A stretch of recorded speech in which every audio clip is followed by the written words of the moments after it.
So without further ado, it's my honor to introduce the real hero of the Maersk, Alabama, Captain Richard Phillips.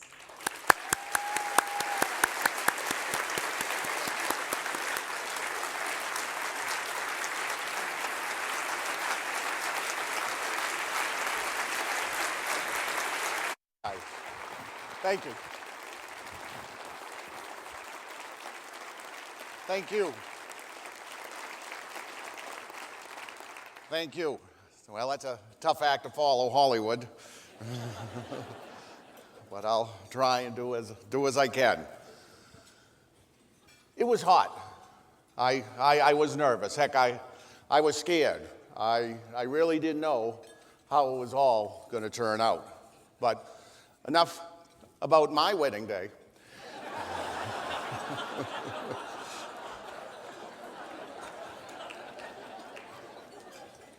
Let's get what you brought me here to discuss.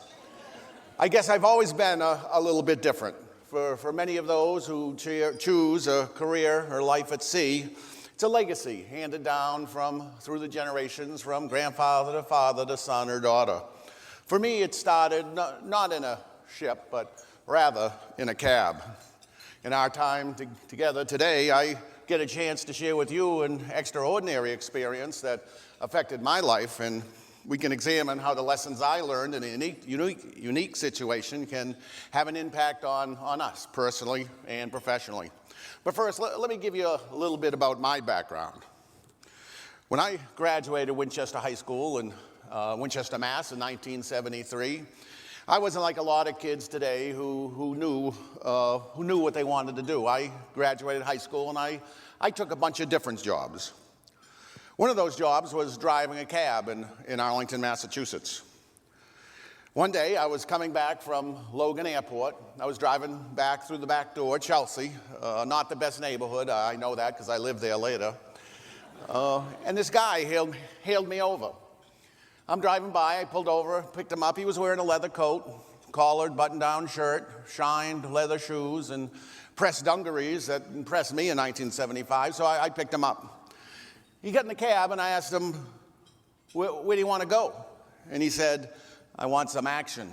And I said, what kind of action are you looking for? And he said, I'm looking for broads, and I'm looking for booze. I had taken him to the combat zone, the red light district in Boston. I don't recall how I knew where it was. Probably one of my friends told me.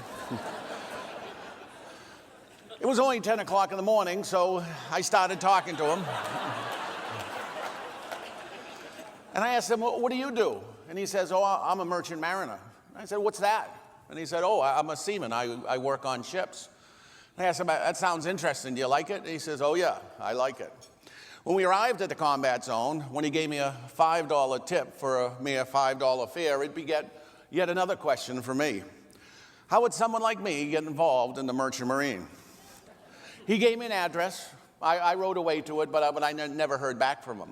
A few months later, my brother Michael went down to Massachusetts Maritime Academy. He was just getting out of high school. And he told me that, they don't really shave your head when you go there. You don't really have to wear uniforms all the time or suffer the discipline and endure the discipline of a Navy enlistee do during basic training. So I enrolled. Upon entry into the academy, I learned many things, but the first thing I learned that my brother thought lying to me was funny. However, with much shorter hair and significantly more discipline, I took to the sea for the first time, and I knew that I was hooked. That's what I wanted to do. I graduated in 1979, and I spent the next 12 years on various types of ships, gaining the experience and taking the tests necessary to raise my license to an unlimited United States Coast Guard captain's license. In 1991, I became a captain. Like a lot of captains, I work 90 days on a ship and then spend 90 days at home. As you can imagine, this creates quite a different home life than many of my neighbors, or indeed many of most of you. For example, how many have you said to your spouses, honey, we got to make a decision here. I got to go back to work in December. Or when I go to work, I hand my wife a honey-do list, And when I return, she gives it back to me with more on it. Of course, it does have its advantages. While many people deal every day with rush hour traffic, morning and afternoon, all I have to do is climb a ladder or roll out of the rack, and I'm at the office. Now, as many as you know about my background, so let me share with the three major points I'd like to talk about today. They're not just based on my experience with pirates, but also from my being a floating CEO, if you will, of a 17,000-ton ship navigating highly changing seas with a varied and diverse crew. The 3 points I want you to know are, 1, you are much stronger than even you know. Second, the only time that all is lost is when we choose to give up.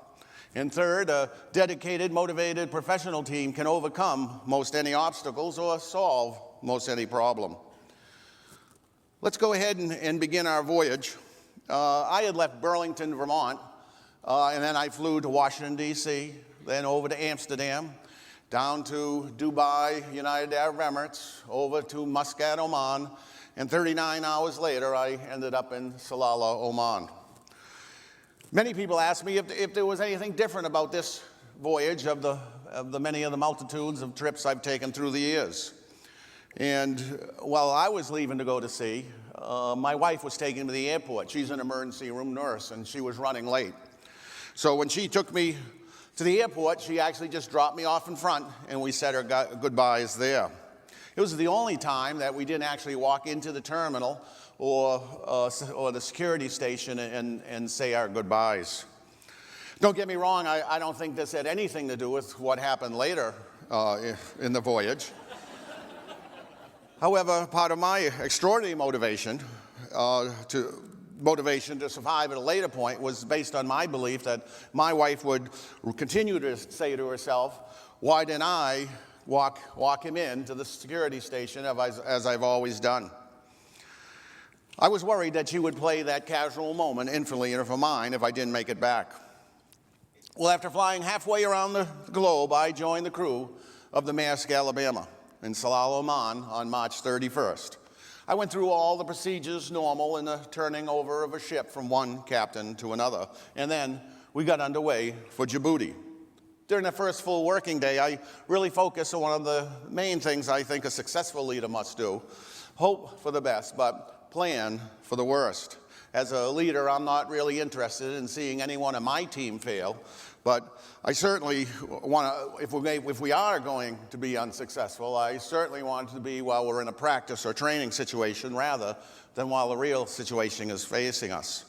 When things are going just fine, it's certainly easy on a ship to do what we call become fat, dumb, and happy. Back on the ship, pirate activity in our area was on the rise. I had always told my crew it's not a matter of if, it's a matter of when. And the cavalry wasn't going to be able to ride to our rescue, but I thought we could handle it if we trained, if we were prepared, if we planned for the worst. One of the first things I noticed when I took over the ship was that security was kind of lax when I got on, so I decided after a couple days that we'd have an unannounced security drill at 9 in the morning. As a captain, I'm only required to do these quarterly, as I said, it's better to plan for the worst. As a captain, I also believe it's highly important to be creative in these situations. Training gets you through what you've experienced before. Creative approaches and imaginations will get you prepared for what you have yet to experience. At 9 a.m., I'm on the bridge and announce to the bridge team that there's a small boat 100 yards away with 4 armed men coming at us in a hostile manner. That drill lasted about 10 minutes in the critique where everybody gets together and discusses what went on and problems they had lasted about 3 times that long. When we found problems, as we did after every drill, some people didn't know the signal for a security alarm or a pirate attack. Doors that should have been locked, like the doors to the engine room, weren't. People didn't know our code words or our non-duress passwords. And we also generated other ideas like we did at every critique, and one of them was a backup safety room, which came into play in this very incident. Anyway, we talked it through, and we all sort of got on the same page. Well, everybody but this guy I'll call Cliff. Cliff, who never did get with the program. Remember Cliff on Cheers? The guy with many years of experience and vast arcane knowledge, but little wisdom or common sense. There's one in every organization. I had one on my ship. And there was some grumbling about the drill and training, isn't that the way it is about all our training? But a few days later, everybody in the crew was real happy we'd taken the time and planned for the worst.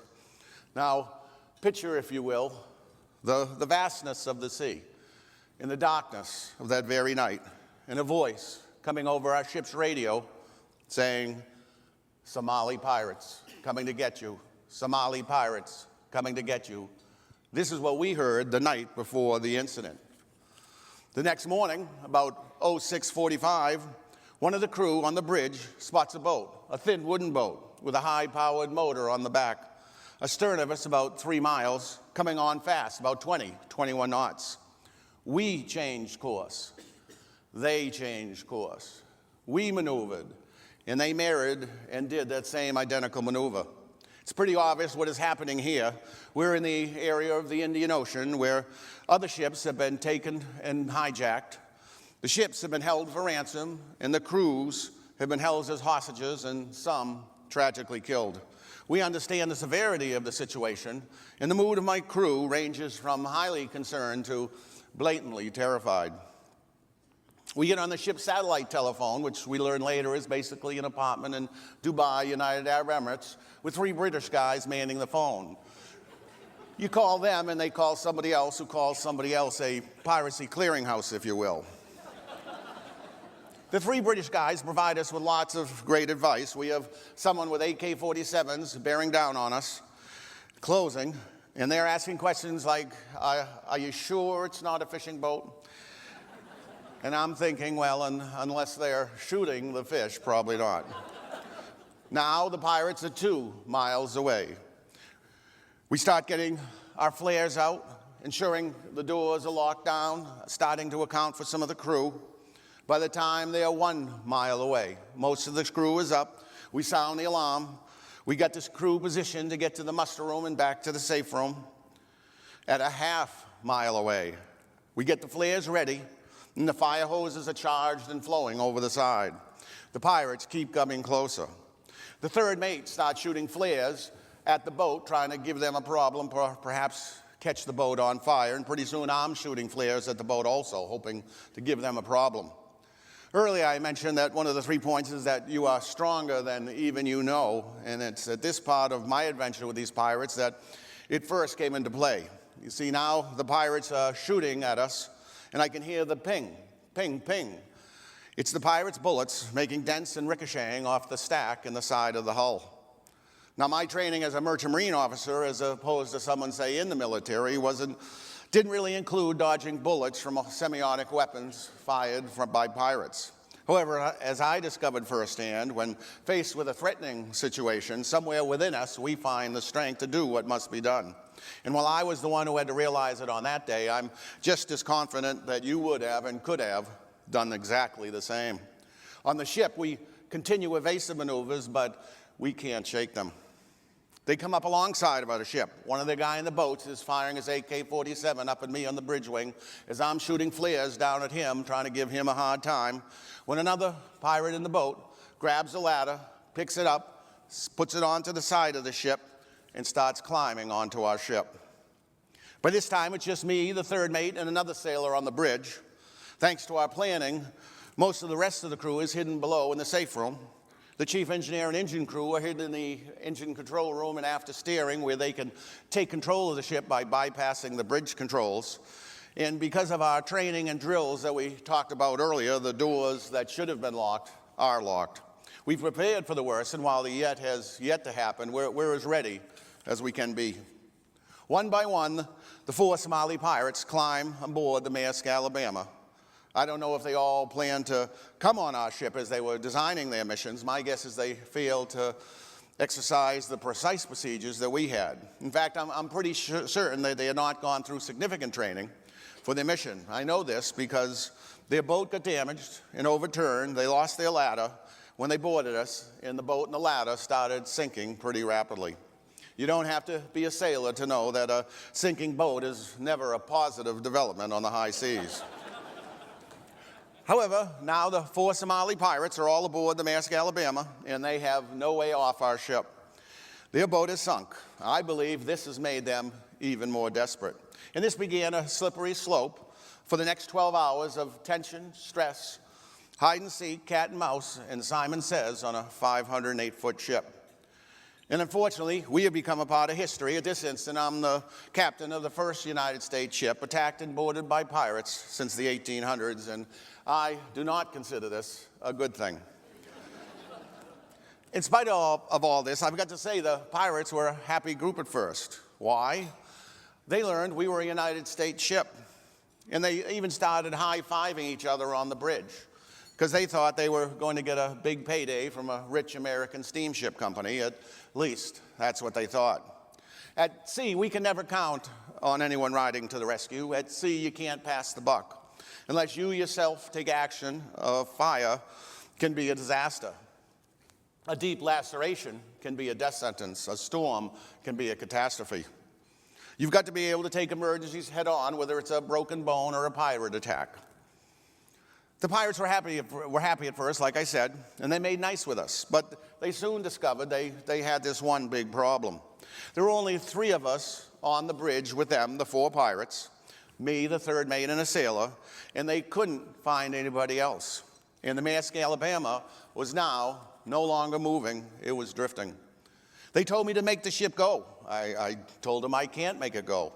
They started to get mad. Make the ship go or we'll shoot you and the crew.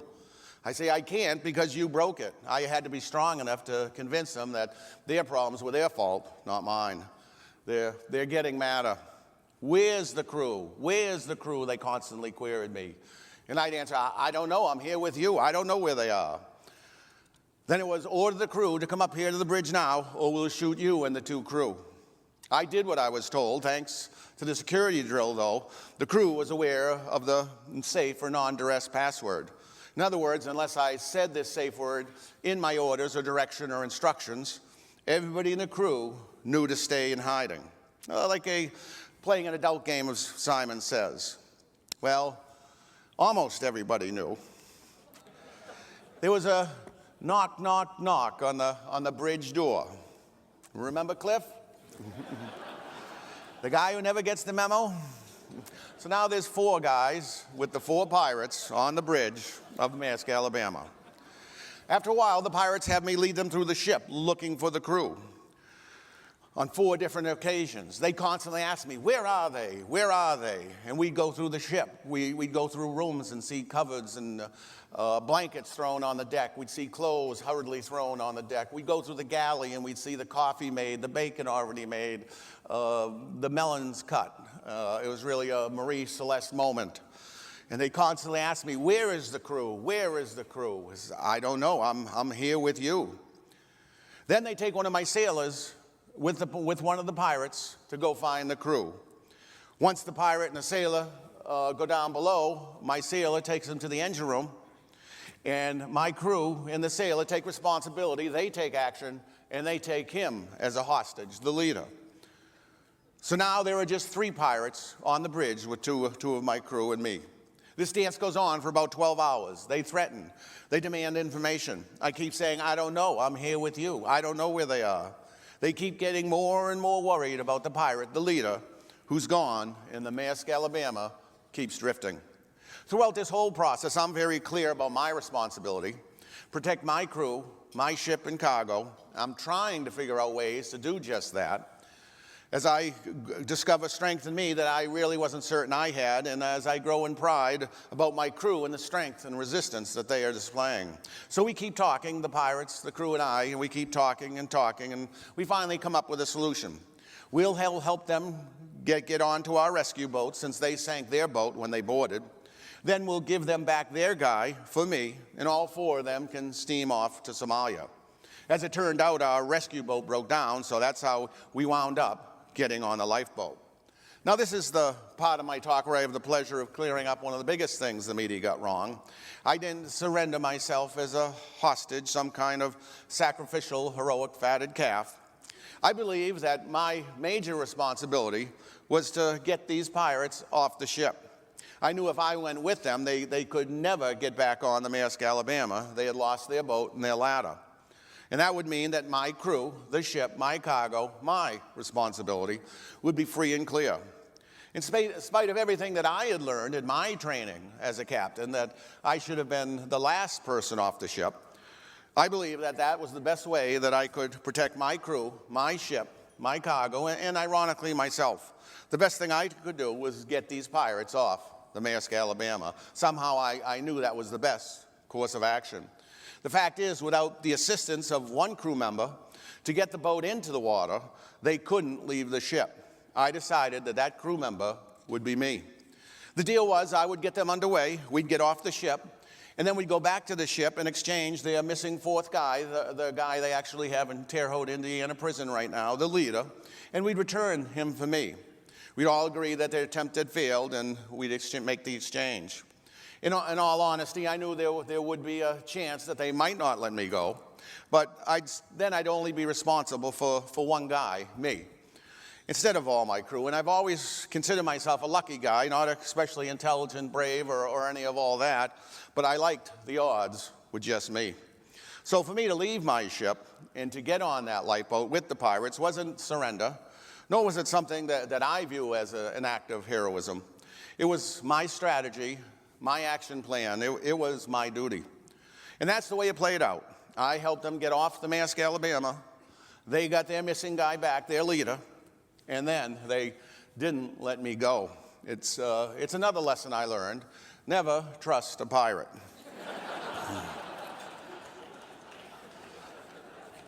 Yeah, it was a disappointment. No one would want to be adrift with 4 armed pirates in the Indian Ocean in an enclosed lifeboat. But I've got to say, I love seeing the expression on these pirates' faces when the crew that they couldn't find were now yelling at them from the main deck and talking to them over the radio. The ship that never worked was now steaming, exhaust was spewing out of the stack, lights started coming on the Maersk, Alabama, and the ship was now following us in the lifeboats. To say the least, the pirates weren't happy, and they would take their displeasure out on me. However, my ship, my crew, my ship was safe. So that's how I wound up on the lifeboat with the pirates. The configuration of the lifeboat is a center aisle with 2 seats on each side. It's fully enclosed with a hatch on the after end, a vertical hatch, and on the forward end was a horizontal hatch similar to a sailboat hatch. And on the top was the coxswain area, control area, where you would steer the boat. It is basically up by the 4 windows. The majority of the time, the pirates would have 2 guys by that stern vertical door with guns watching me. There'd be one on the forward end by the forward hatch, and then there'd be one up in the coxswain or the control area operating the lifeboat, steering the lifeboat. They all just spent their time watching me. They had radios so they could talk to the Maersk, Alabama, and later to the Navy when the Navy showed up. One other important thing, it was unbearably, indescribably hot. And in many ways, that was the hardest thing for me. Anything more than about 80 degrees and I'm hurting. I liken it to spending 12 to 15 hours a day in a sauna. After the first day, the pirates had knocked out 2 of the windows, but it still didn't get much cooler in there. I was also convinced that there was no way the Navy was going to ride to the rescue. I did the mental math and figured they were just too far away.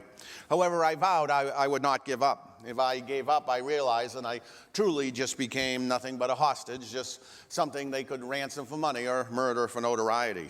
If I didn't give up, I could play mind games with them as they were playing with me, just so I would remain their adversary instead of a hostage or a passenger. I thought I might be able to create a way to escape.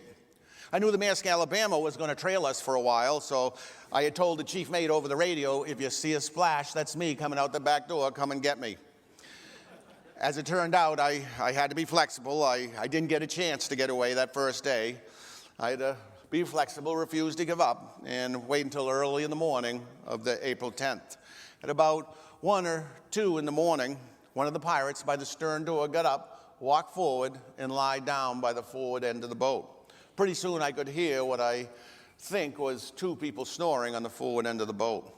The guy who was in the coxswain area, the control area, he's the leader. He's sort of dozing and nodding like he's at a bad movie. I'm thinking I can get by him. I'm trying to be flexible. All of a sudden, the lone pirate by the aft door gets up and he goes out of the hatch and he stands on a little platform on the after end of the boat.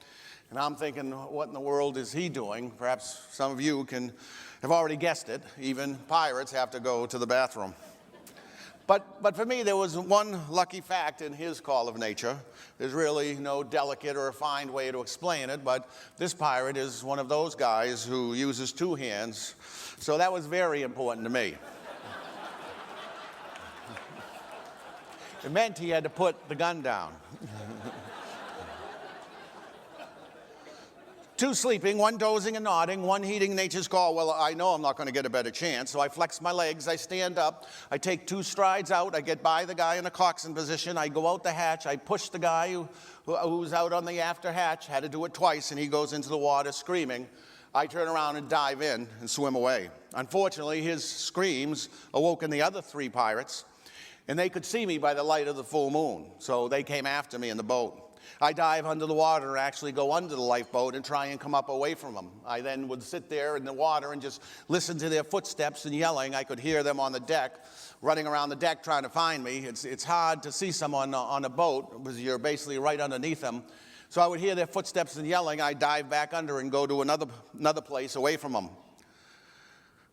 I'm trying to listen to the footsteps, and about the 4th time I dive under and I come back on the other side of the boat when unfortunately there was one with an AK-47 right there. He fired once and I made a quick adjustment and remained flexible and said, okay, you got me.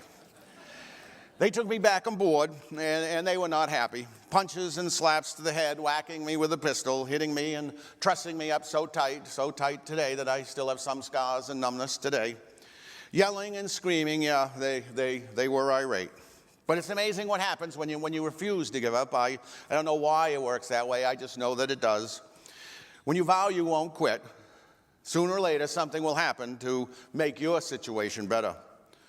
For not long prior to my ill-fated escape attempt was about the time the Navy showed up, with flashing lights, blowing sirens, lights and planes overhead, surprised the heck out of me and probably the pirates too. And from that point on, the pirates were in constant contact with the Navy. I assumed they were negotiating, but I really didn't know anything that was going on in that regard. It was good to see the Navy boats come alongside to check out the lifeboat. But I was still stuck in stifling heat with my hands bound so tight they were swelling up like balloons and 4 guys with guns on me. It was the night the Navy got there that the atmosphere in the lifeboat drastically changed. The pirates, in a display of their Muslim faith, started incantations back and forth to each other. Then the leader gave a gun to one of his guys and said, "You do it." The guy went behind me, and the next thing I know, I heard a bang, or I thought it was a shot, and I could feel blood coming down my head, but I'm alive. Later, they told me, "Oh, we didn't shoot you. We just hit you in the head with a gun." So, oh, well, thanks, guys. That's much better. From then on, I knew that whenever the hatch closed, something bad was going to happen. And the way I survived that was by meeting yet another and sometimes most important challenge of any leader, is remaining calm. I don't think anyone ever solved a crisis at sea by losing their wits, so I had a lot of practice remaining calm. It seems that sometimes people assume the attitude necessary for never giving up means some kind of wildly enthusiastic behavior, but I don't think you can persevere when you're panicked. I worked at staying calm when the pirates staged that scene with the ritual incantations and a guy with a gun to my head 2 more times. I know now they were trying to mess with my mind, play with my mind, playing mind games and trying to control me, trying to get me to give in, resign my position as their adversary and truly become nothing but their hostage. During the last session, the guy sat behind me, pointing the gun at my head, and the gun went click, click, click, click. I lost count after about 75 times, and this seemed to go on for about 3 hours. During this incident, I finally yelled at them, "Hey, Would you idiots get someone back there who can shoot that damn thing? It may all have been mind games, but at the time I did assume that they were going to kill me. There was a part of me that didn't see a good outcome, and the possibility of dying was there. So at times I had a chance, and I would form on a structural member in the lifeboat. It formed a cross, and I would focus on that. I settled my affairs in my mind. I went through the memories of my family. I said something to my wife, my son, my daughter. And I always said that if I could look back and look at my life and laugh, that would be a sign of a good life. And while I believed I had been blessed with a good life already, I would prefer a different ending. I realized that I never prayed for rescue. Instead, I prayed for the strength and patience. I asked God to give me the strength and patience to deal with the situation as best I could, and that I would have the strength to never give up. For as long as you don't give up, you still have a chance. When you're trying to stay calm, a little faith does help. The fake executions were just one of the things they did to mess with my mind. They spent untold hours upon hours having me tie and untie knots. They constantly were reminding me that American sailors were vastly inferior to Somali ones. And they would even remind me that my family would miss me when I died, as if it was a foregone conclusion. They even told me that they were actually working for the United States Navy and also for my company, and they were just testing my security. And we even had this conversation about how when we arrived in Somalia, they would take me to the movies and have me meet one of their girlfriends' mums. It all made me a little mad, and it also made me even more determined not to give in and not give them the pleasure of seeing me give in. So I'd play with them too. I would not give up, and as long as I was in the game, I thought I had a chance. This went on for an intense heat for 3 more days. My world was pretty much what I could see out that aft hatch and what was inside the lifeboat. I could see the Navy presence through that aft hatch, and they came by in boats a few times to eye me for signs of life, give us some batteries, give us some water and food. I could hear the helicopters overhead and even catch glimpses of them through the overhead windows. And as the days passed, I could see the pirates were starting to get tense. The Navy presence, I think, was starting to spook them. I think that's why the leader, the guy they have in prison now, decided to leave. He was the smartest guy, and he had somehow figured the odds had changed against him. He had bailed on his buddies, given up and quit, I think. Obviously, there was a lot going on I didn't know. I didn't know anything about the negotiations between the Navy and the pirates. And I knew the U.S. Bainbridge had taken the vessel under tow, but I didn't know why. I just knew all I would do is I wasn't going to give up. I was troubled that my wife would always regret that she didn't drop me off at the security station instead of walking me inside. I just vowed I would never give up. I might die on that boat, but it would be because the pirates had taken my life, not because I was going to quit and give it in. The 3 pirates remaining on the lifeboat were wondering about the leader, who they believed was still negotiating on the Navy ship. But by Easter Sunday, I was really sick of all the pirates' crap. I had gotten badly dehydrated that day. They even started giving me water again. I drank about a gallon of water, and I was starting to feel better. They untied my wrist for the first time since my failed escape attempt, and I started to get feelings in my hands. I undid the bindings on my feet, and then I stood up and told them I could not and would not take them anymore. I was going to jump in the water to get cool. They started shouting at me, "Sit down, get in your seat, sit down." I said, "I'm out of here," and then I gave them very basic instructions on what they could do to themselves. One pirate grabbed my waist, the other grabbed a leg. I took 1, maybe 2 steps forward in the lifeboat when all of a sudden, the young pirate with the wild Charlie Manson eyes, I call him, fired a shot into the air. I knew the sound of an AK-47 very well by now. It's impossible to describe how loud that is in a small enclosed lifeboat. And I stopped, as they told me, and sat back down. However, I think that shot also scared the other pirates as much as it scared me. The 2 guys in front started yelling at the guy in back, "What did you do? What did you do?" Then we heard a voice from the Navy say, "What's going on in there?" See, they were worried about the Navy, how they would react to the shot. You see, if I was killed, I was their shield as well as their hostage. If I was killed, there was nothing to keep the Navy from storming the lifeboat and killing them. As long as I was alive, however, they believed the United States government would do absolutely nothing. I was still drained and I'm still fed up, so I actually turned around in the center aisle, and I was going to lie down. I'm facing forward in the lifeboat as I see two of the pirates to go up, stick their heads up the forward hatch to allay the Navy. And they stood up and said, okay, no problem, no problem. At the same time, the third guy went back to the coxswain area, and he's by the windows sitting in the coxswain area. That's when I heard the shots, and I dived down as low as I could go. Basically, what I thought was going on was I thought it was a tough Sunday that we had in the ship on the lifeboat, and I thought they were shooting at each other from each end of the lifeboat.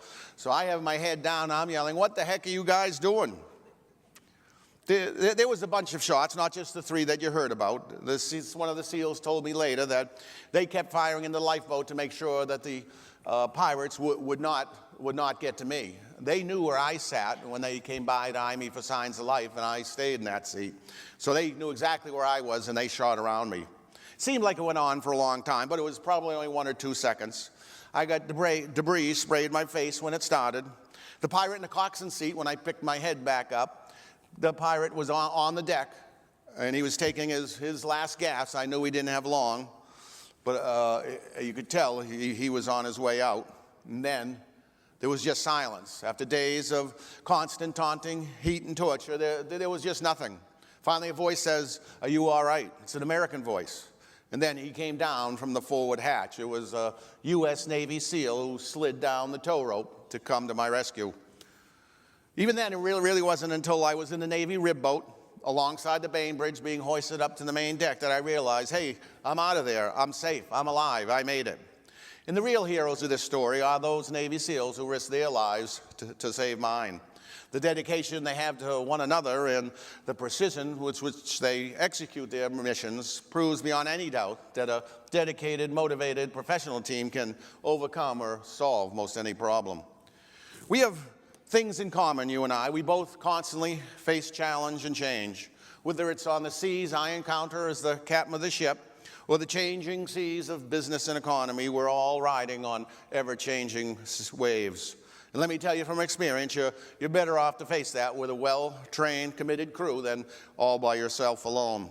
Let's face it, there's only one simple reason that I'm here today, enabled me to continue to live, to share time with my family and friends, for the great privilege of addressing you, a team of dedicated professionals who did what it took to get the job done. And this has an important lesson for all of us. These aren't easy times. They're tough, they're challenging, and they're changing. Yet I have a faith in you.